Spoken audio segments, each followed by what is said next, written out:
What's good? What's good, everybody? Welcome back to another episode of The Urban Platform Speaks.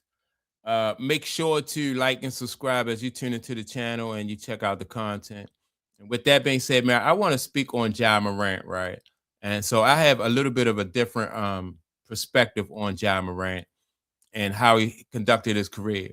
Um, I said probably like about 2 years ago when Ja Morant, or maybe that was a little bit longer than 2 years ago, that the Memphis Grizzlies was going to move on from Ja Morant, or they should move on from Ja Morant. When Ja Morant, like when he first hit the league, and he was having all the success and everything, and it seemed like he got the sponsors and everything, and then it seemed like the league was trying to make they was going to try to turn Ja Morant into the face of the league, and then once that happened, Ja Morant started getting in trouble. And so my take on that is I think some people maybe consciously or subconsciously are afraid of success. And by that I mean, all right, so he made it to the NBA. But when you get to the NBA and you're talking about being like going a little bit further, like you have to, like what you did to get to the NBA is not going to be what you have to do to even go even further. And so something like that, like everybody is not cut out for that. Everybody is not made for that next level of success or superstardom. You even heard what's the guy named Anthony Edwards, right? He said he don't want to be the face of the league because it's just a whole different type of commitment. You don't have a life, and I recently heard what's the guy named Paul Pierce said that, when he was in the NBA, he basically had no life. Like the NBA was his life.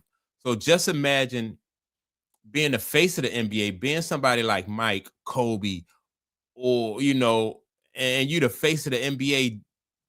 You don't have any life. You gotta, number one, you gotta work so hard to stay there because you getting everybody's A game every night. So you gotta be mentally and physically on top of your game. And everybody's not going to put that type of sacrifice and that type of dedication into it, right? So that's why I like when you have guys like Tiger Woods, who just who is just a golf, like he's a golf fanatic, or you get somebody like Tom Brady, like I mean, they just everybody is not going to work like Tiger Woods. They're not going to work like Tom Brady. They're not going to be like Michael Jordan. You're not going to have guys even guys who have that talent don't want to put that type of sacrifice in that it takes to go to that. And I think that probably, in my opinion, it just looked like Ja Morant. That probably just Ja Morant was like, "Nah, I don't want that. I don't want that," because you won't have any life. Like your life will be every night, man. You getting everybody's best, from the fans to the guys on the court, man. You getting everybody's, you getting everybody's best game. To stay on top of something like that is taxing mentally and it's taxing physically, right? So I just wanted to put that out there before I listen to what Rob Parker and his co-host had to say about Ja Morant, and like what Ja Morant, like the damage he has done to his career. Morant, 2 years ago, give or take, this would have been the most impossible scenario to think of. He was one of the faces of the league, and now we're here where they're fielding calls for Ja to be traded. That's right. I don't know if it's called breaking news at this point, but Shams Charania reported earlier on Friday that the Grizzlies are now, quote, entertaining offers to potentially move All-Star Ja Morant. Ja Morant's 26 years old, under contract through the 27-28 season. Key thing, though, he's eligible for a massive extension. So whatever team that acquires him, you'd have to assume they're doing so to keep him long-term. Problem is, you alluded to, he had a lot of off-the-court issues a couple of years ago, and he is in the midst of what is easily the worst season of his career. 19 points a game, 7.5 assists, shooting a career low 40% from the field, 20% from three. And in fact, the Grizzlies are not a great team. Are 10-9 without him this season and 6-12 when he plays. And plus, let me add this, right? And I see other, not just Ja Morant, but I see other young players do this. Like when they make it to the NBA, they feel like they have made it, like that's it. But that's like getting to the NBA is only one. That's only one step. Now you have to figure out like how you're going to stay. Then if you want to be a dominant, basketball player, you have to figure out how you're going to carry your game to. It's just so many different levels. One, like making it to the league is only one part of it. Sticking is a whole nother ball game because every year you get new rookies in. There's only like 450 something jobs in the NBA. So, and it's a big mistake for those guys once especially I see what's the kid like LaMelo Ball, what's the guy name, Trey. Like when you gotta constantly elevate your game when you get to the NBA because you want to win. That's going to take, you want to learn how to play. You got to be a better player to learn how to win at that level.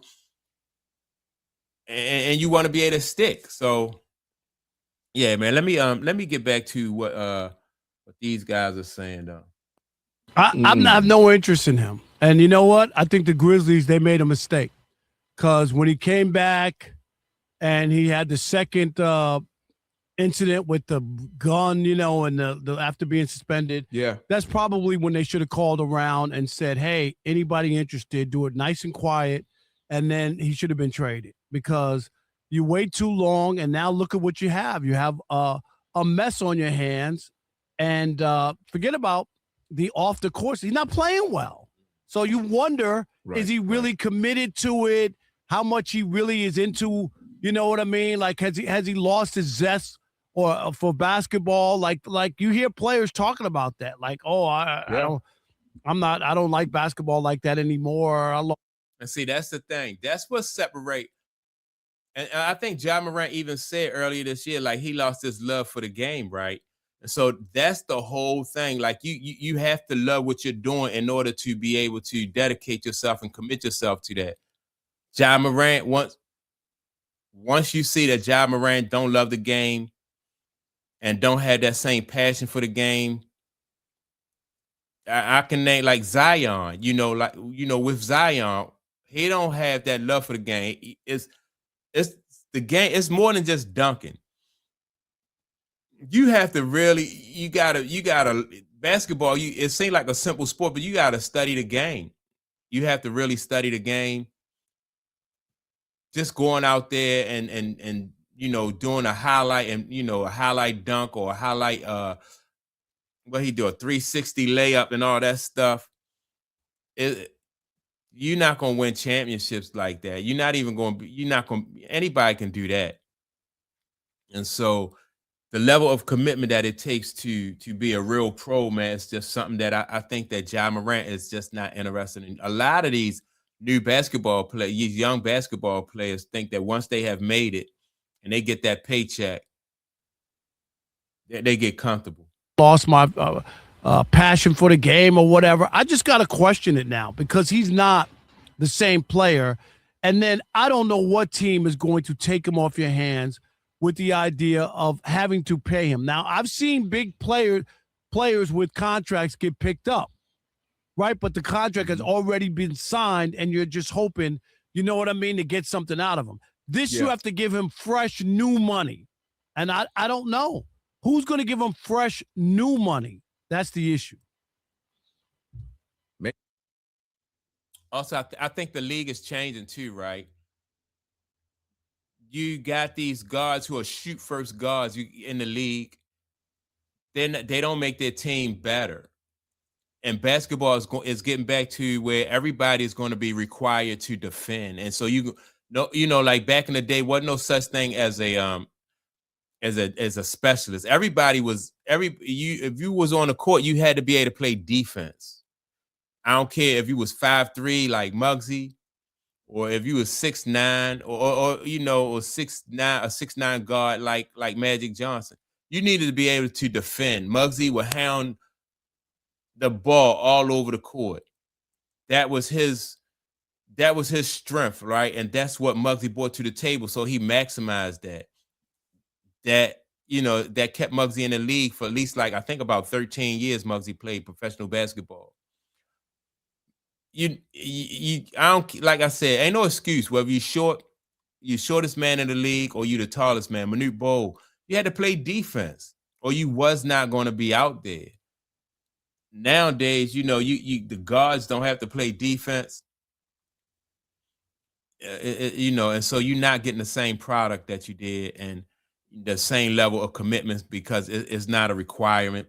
Guys get the money and then they get comfortable, and so you can't coach these kids. Once they get that money, generational type wealth, then they think they know everything. They get comfortable. So, maybe the Wizards and pair him with Trae Young. I mean, I don't know. Maybe it's you call the Sacramento Kings, Siberia.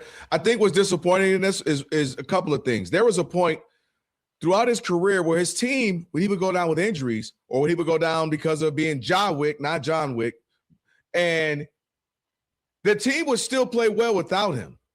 Like there was a period where I think they were like 33-8 without him or something crazy a couple 2-3 years ago. And then you look at, of course, this season, as Rob G just mentioned, hey, they're 10-9 without him, which isn't great, but it's above 500, and they're 6-12 with him. So, and I noticed that too earlier, like when Ja Morant was having those off the court issues, Ja Morant was getting suspended. The team didn't miss a beat, like the same, or even he had an injury that held him out. They had basically the same record that they did with him and without. So that's a telling. That is just, it's very telling when you had the same amount of success without this guy. So that just lets you know that like he is easily replaceable, but because he was a highlight, fans wanted to see him. So the team put up with, and gave him, I ain't gonna say they put up with Ja Morant, but they just gave him more opportunities. Everybody not really built for success, man. Like I said, getting to the league is one thing, then learning how to be a professional is a whole nother ball game. And so Ja Morant, I think, was afraid of that success, didn't want to commit to like what it took to be what they wanted to make him into in the league. And you hear other players, like I said, Anthony Edwards said he don't want to be the face of the league. It's just it's a lot of pressure and a lot of commitment. And for these guys who want to be out there with their buddies and they want to get caught up with like these Instagram models and stuff like that, they just distracted. They don't, it's not that I'm like, nah, I'd rather be chasing these women up and down the street than in the gym working on my game like Kobe, so that's what it is, man. Yeah, Ja Morant didn't want that. He didn't have that commitment. So, and I don't think he's going to change at this point. I will hope that he, all of a sudden just had an epiphany, right, and just snapped out of it. But I don't think so. That's my take on it. Make sure to like, subscribe. Also, don't forget to leave a comment, and I'll check you all out in the next video. Peace.